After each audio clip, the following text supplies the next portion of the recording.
Lord Mayor Stauder, Herr Minister Kupfer, Herr Landrat Zuppala, Frau Dr. Liebold, ladies and gentlemen.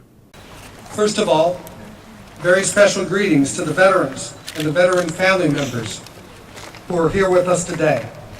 On behalf of the United States government and the people of the United States, let me extend to you a heartfelt thank you for your sacrifices and the sacrifices of your loved ones that culminated in the huge smiles and backslaps and the joyful toasts that the U.S.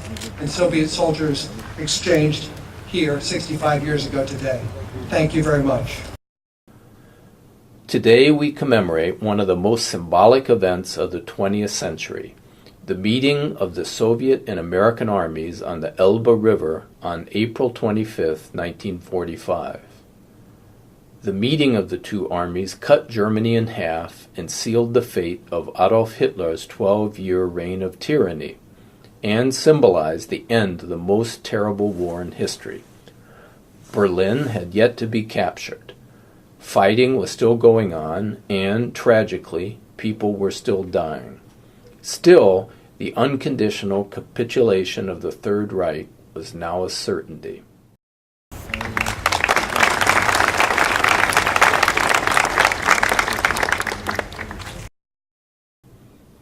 When the battle-weary GIs from General Courtney Hodges' U.S. First Army linked up with Soviet elements of Marshal Ivan Konev's First Ukrainian Army, close to where we meet here today, on the banks of the Elbe in Torgau, just a few kilometers away from Strela, all the soldiers knew that the end was in sight. As Joe Lipsius and his fellow veterans have told us, a number of patrols from the 69th Infantry Division had moved out from their camp on the Mulde River towards the Elbe. They had picked up raspy radio reports and knew the Soviet Union units were already there. They were ordered to advance only 5 miles, but they kept on going until finally they encountered their Russian allies. Remarkably, for two heavily armed forces still in the middle of a war, the meetings were carried out without serious incident or any casualties. Some accidental firing did take place, but as soon as the cries of Amerikansky and Ruski were heard, the shooting stopped and the cheering and the backslapping began. The only injuries probably came from bruised shoulders and overenthusiastic bear hugs. For those soldiers, the meeting on the banks of the Elbe represented the end of a long and arduous journey. The Americans had forged up from North Africa through Sicily, Italy, France, and Germany. For many of the Soviet soldiers, the journey had begun even earlier, in June 1941, when Hitler's armies invaded the Soviet Union without warning or cause. The Red Army troops, who came not just from Russia, but all of the many republics of the Soviet Union, fought off the German invaders in Moscow and Leningrad, turned the tide at Stalingrad, and fought their way back across Europe for 4 terrible years. They knew, as did the GIs, that the meeting on the Elbe marked the end of their own long struggle. The first joyful meeting between small groups of soldiers were followed by a series of more formal visits between the senior commanders of the two armies.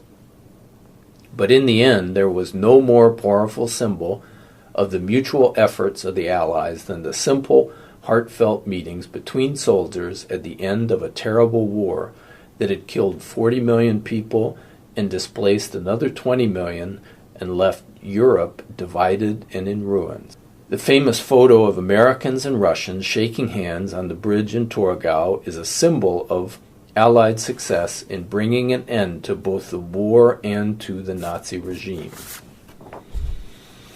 Today we come together to remember that jubilant feeling from 65 years ago, and more important, the certainty that together as allies we can accomplish great deeds and overcome terrible threats.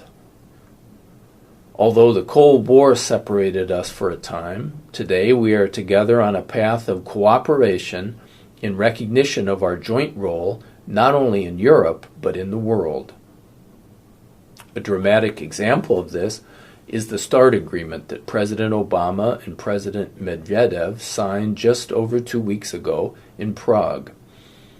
This agreement is a giant step forward towards President Obama's long-term goal of the complete elimination of nuclear weapons. The United States and Russia possess by far the world's biggest arsenal of nuclear weapons. They owe it to the world to continue to progress toward the reduction of these weapons and to ensure that they are in safe hands. Once again, as we did 65 years ago in the final days of World War II, Russia and the United States are working together for the benefit of all the world. Only by working together can we decrease the greatest threat of all, nuclear war and nuclear terrorism. But today is also a day to honor the brave soldiers who made the defeat of Nazism happen. Let us remember Alexander Shevashko. He took part in last year's commemoration, but he has since sadly passed on. Alexander's daughters are here today. Let me extend to you, in the name of my fellow Americans, our condolences and our thanks for the sacrifices and contribution that Alexander and his fellow Red Army soldiers made. Let us also remember Joe Pawlowski, whose grave we will visit shortly. Joe was in the boat that first crossed the Elbe and linked up with the Russian forces a few miles south of here at just about this time of day, exactly 65 years ago. After his return to civilian life, Joe spent years campaigning for peace. He worked closely with Russian veterans. Not only is he buried here, a gymnasium in Torgau also bears his name. He is a symbol of the impact a single person can have in world affairs. Let us also extend our thanks to Joe Lipsius, who is with us here today. Joe was an officer on the staff of the 272nd Infantry Regiment. He can tell you about both the sacrifices and the achievements of the soldiers of his unit. He is a living example of the sacrifices made by Allied soldiers. Their sacrifices led to the end of the war. To thank you personally, and through you to thank your fellow soldiers, U.S. Army and Red Army alike, all comrades in the great struggle that you so successfully concluded 65 years ago.